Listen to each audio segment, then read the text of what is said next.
Welcome class 4.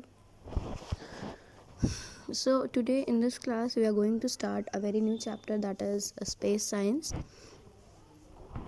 Let us start without wasting much time. I hope everyone is fine and safe at home. Today is 29th of January. We are following day 1 and the day is Friday. So let us get started. Open up page number 115 of your book, children. We will in this chapter learn about the solar system, our solar system, and what causes the changing season, that how the season changes, and how the days and night occur, that what causes days and night. And also we will study in this chapter about the structure of the earth. So let us start. We all know that the Earth is one of the planets of the solar system and probably the only planet that supports life. Yes, only on Earth life exists. So let us learn more about the solar system here. So we will learn first about the solar system. What is solar system? What does it consist of? So in the solar system consists of the sun with planets that move or orbit around it. And apart from this, the solar system also consists of, we will see what does it also consist of. But first let us understand the first two lines, that the solar system consists of the sun. In our solar system, sun is there, and along with the planets which move around it or they orbit around the sun.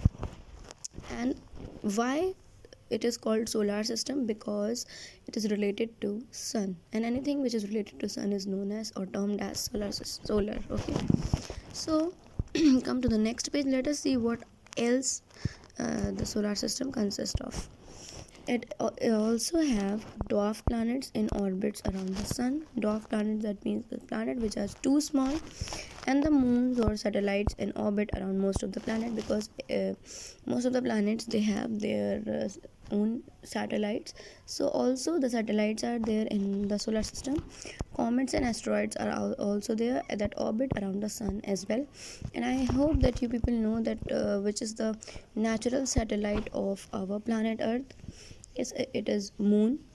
Now let us learn about the sun, but before starting it, let us see this fact which is given. Gravity becomes noticeable only in the case of massive objects such as a star, planets, or the moons. So we know very well that on Earth there is a gravitational force which attracts all the object towards it, and you can notice gravity only in the case of massive objects like stars, planets, or moons. Now let us see what is sun. The sun is a star located at the center of the solar system around which all the planets they move.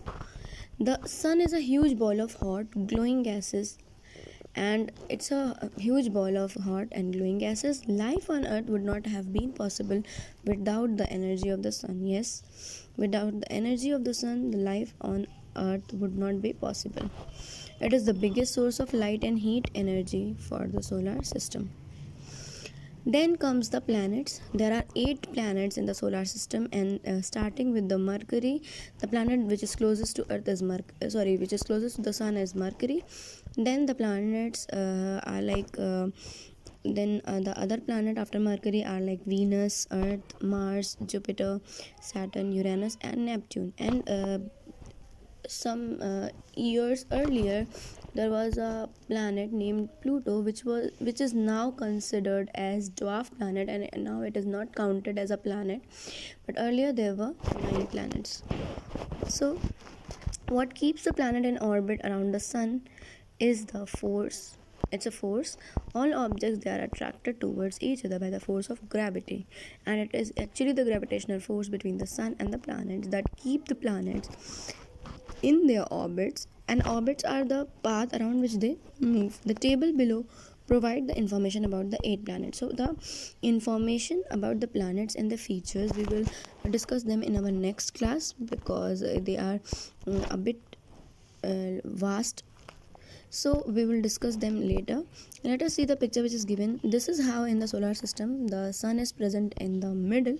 They are not given like the whole orbit, but they have told you like this sequence is present in your solar system. The sun is there, and the closest planet is Mercury, then Venus, and the third planet is our Earth, and after that the Mars, then Jupiter, along with Saturn, Uranus, and Neptune.